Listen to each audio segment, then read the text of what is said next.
تو جب سیدنا امیر معاویہ رضی اللہ تعالیٰ عنہ کا دور ختم ہوا اور یزید نے خلافت کے لیے لوگوں سے کہا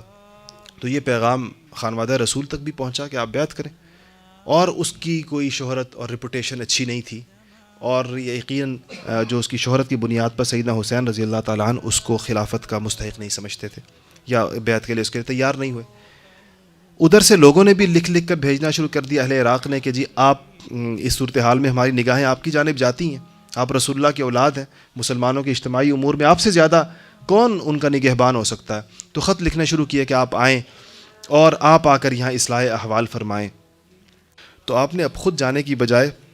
چچا زاد بھائی مسلم ابن عقیل کو بھیجا کہ جاؤ تم دیکھ کرو کیا صورتحال ہے، لوگ جو اتنا بلا رہے ہیں۔ جب مسلم ابن عقیل وہاں پر پہنچے تو لوگوں نے بیعت کرنا شروع کر دی، اور یہ تعداد آنن فانن 10,000 12,000 16,000 18,000 تک جا پہنچی، جو لوگ کہہ رہے ہیں کہ ہم آپ کے ساتھ ہیں۔ تو جب پتہ چلا ارباب اقتدار کو انہوں نے لوگ بھیجے کہ جا کر ان لوگوں کو دھمکاؤ، یہ کیوں، یہ کیا کر رہے ہیں۔ تو جب دوسرے لوگ آئے ان کو سمجھانے کے لیے تو بیعت والوں نے ساتھ چھوڑنا شروع کیا، اور جس ہزاروں کی تعداد میں یہ ساتھ ہوئے تھے اسی ہزاروں کی تعداد کے ساتھ یہ واپس ہونا شروع ہو گئے، اور ہوتے ہوتے ہوتے کہتے ہیں کہ صبح سے لے کر شام تک میں ابن عقیل کے ساتھ 30 بندے رہ گئے، اور رات کو وہ 30 بھی نہیں تھے، اکیلے تنہا کھڑے تھے۔ اتنے تنہا تھے کوفہ کے اندر کہ کہتے ہیں رستہ اور گلی بتانے والا کوئی نہیں تھا کہ یہ حسین ابن علی رضی اللہ تعالیٰ عنہ کے چچا زاد بھائی اور حضور کے بھی رشتہ دار، کہ یہ اس کو رستہ، جس کو دعوت دے کر بلایا ہے اہل عراق نے کہ اب یہ بتاؤ کہ اس کو رستہ بتاؤ، گلی سے کہاں نکلے گا ہی۔ بہرحال ان کو وہ گرفتار ہوئے اور ان کو شہادت ہوئی، اور انہوں نے اپنی شہادت سے پہلے اس بات میں، وہ چونکہ ایک پیغام تو 18,000 لوگوں کی اور ہزاروں لوگوں کے ساتھ ملنے کا پیغام تو حضرت حسین کو جا چکا تھا، اور کہ بہت وہاں پر تو لوگ اس پر ہیں، تو آپ سفر بھی فرما چکے تھے۔ آپ کے سفر کا، مدینہ منورہ سے سفر فرمانے کا منظر بھی بڑا عجیب و غریب۔ جب آپ مدینے سے جا رہے تھے اور خواتین اور مستورات بھی ساتھ تھیں، تو سب سے پہلے اپنے ابن عباس رضی اللہ تعالیٰ نے روکا اور کہا کہ مت جائیے، یہ جن لوگوں کے بھروسے پر آپ جا رہے ہیں یہ وہی لوگ ہیں جن کی ساتھ سے تنگ آ کر آپ کے والد موت کی دعا مانگا کرتے تھے کہ یہ وہ بے وفا طبقہ ہے۔ لیکن آپ نے فرمایا کہ نہیں، اب میں جاؤں گا۔ عبداللہ ابن زبیر نے روکا اور بہت کہا کہ آپ نہ جائیں، آپ نے فرمایا نہیں، میں جاؤں گا۔ ابن عمر آئے، سیدنا عمر کے بیٹے، انہوں نے روکا،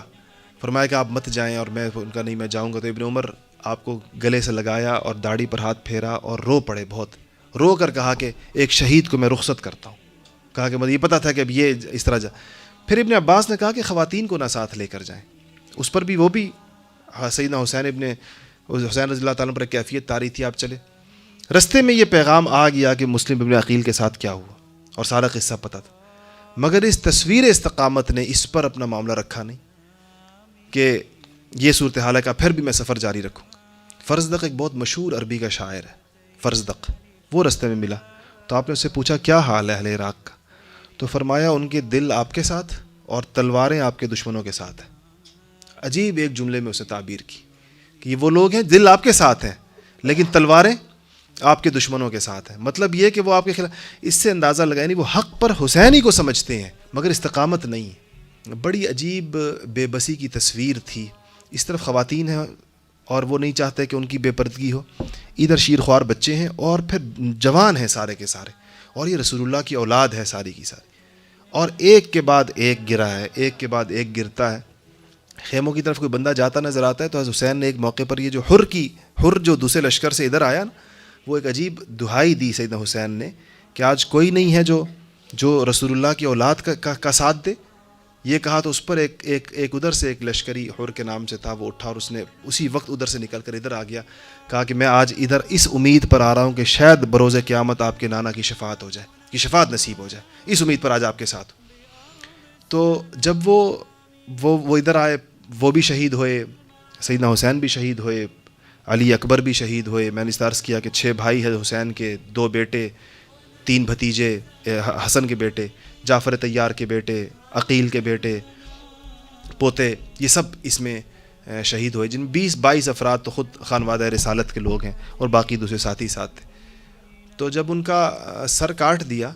اور 2-3 دن تو یہ لاشیں وہیں پڑی رہیں، اس کے بعد ان کے جسد کو دفن کیا گیا اور سر ان کا ابن زیاد کے دربار میں بھیجا گیا۔ تو کہتے ہیں جب ان کا سر دربار میں آیا تو وہ بڑی تکبر کے ساتھ تخت پر بیٹھا ہوا تھا اور چھڑی کے ساتھ آپ کے ہونٹوں کو یوں چھڑی کی نوکیں مار رہا تھا۔ تو مشہور صحابی زید ابن ارقم رضی اللہ تعالیٰ عنہ وہاں کھڑے تھے. تو کہتے ہیں انہوں نے کہا کہ رک جا، خدائے واحد لا شریک کی قسم، میں نے ان ہونٹوں پر رسول اللہ صلی اللہ علیہ وسلم کے ہونٹوں کو بوسہ دیتے ہوئے دیکھا ہے. ان ہونٹوں کو میں نے دیکھا ہے، یہ منظر کہ رسول اللہ نے ان ہونٹوں کو بوسہ دیا، اس چھڑی کو ہٹا ان ہونٹوں سے. یہ پیغام سیدنا حسین رضی اللہ تعالیٰ عنہ کی قربانی ہر مسلمان سے اس استقامت کا مطالبہ کرتی ہے کہ جس کو تم حق سمجھو، قرآن و سنت کی روشنی میں جس بات کا حق ہونا طے ہو جائے، اس کی حمایت اور اس کے ساتھ کھڑے ہونے کے لیے بڑی سے بڑی قربانی سے دریغ نہیں کرنا ہے.